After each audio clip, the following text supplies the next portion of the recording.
Virginia was never buried under the mile-high ice sheets that characterized the Ice Ages, or Pleistocene.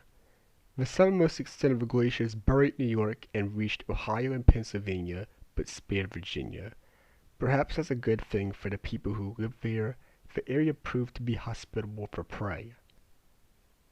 Unlike other areas south of the glaciers, it was not a tundra or a periglacial steppe, or a mammoth steppe, but had mixed woodlands with patches of spruce, fir, deciduous trees, along with open grasslands cleared by lightning.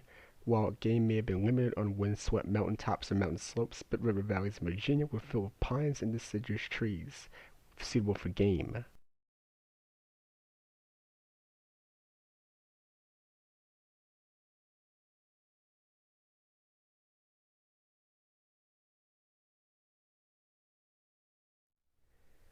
Of all the known tree species, fir and spruce appear to have been dominant here, in contrast to the chestnut and beech that dominated after the Ice Age.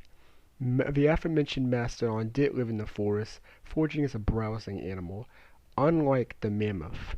Apparently, the woolly mammoth's southernmost extent was in Saltville, Virginia. Unlike the mastodon, mammoths were grazers that utilized whatever open grassland was available in a given area. Columbian mammoths, much larger than woolies, overlapped in range with the woolly species, although Columbian mammoths tend to dominate south of the glaciers, whereas woolies survive farther north. Another resident was Buipherium, the giant helmeted muskox, whose mummy was featured on one of my last Extinct Life episodes. Because of the intact mummy, we have a good picture on how it looked, acted, and ate in life, and it was an adaptable species found in both woodland and tundra.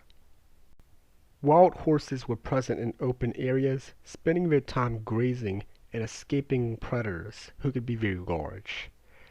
Giant prehistoric bison were also found throughout North America, and VA was no exception, where they grazed alongside mammoths and horses.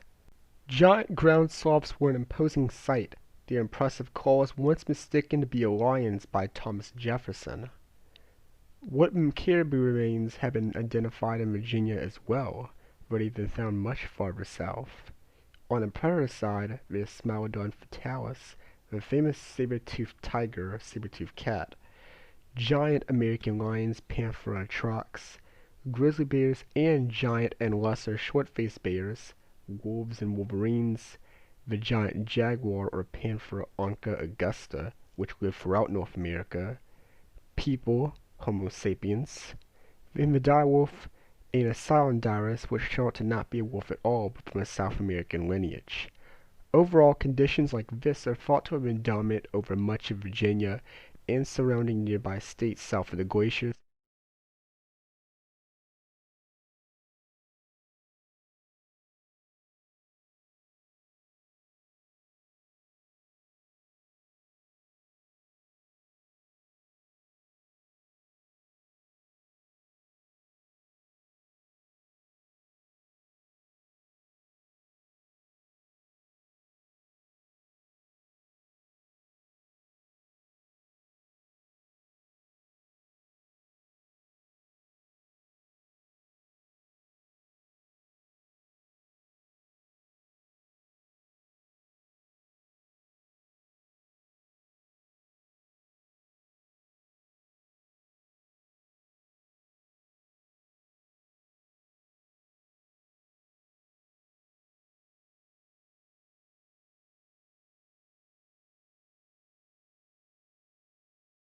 Leaving visible trails that last into the present day.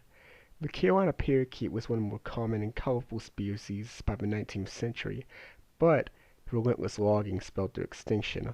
Along with that of the passenger pigeon, the vat species was also overhunted.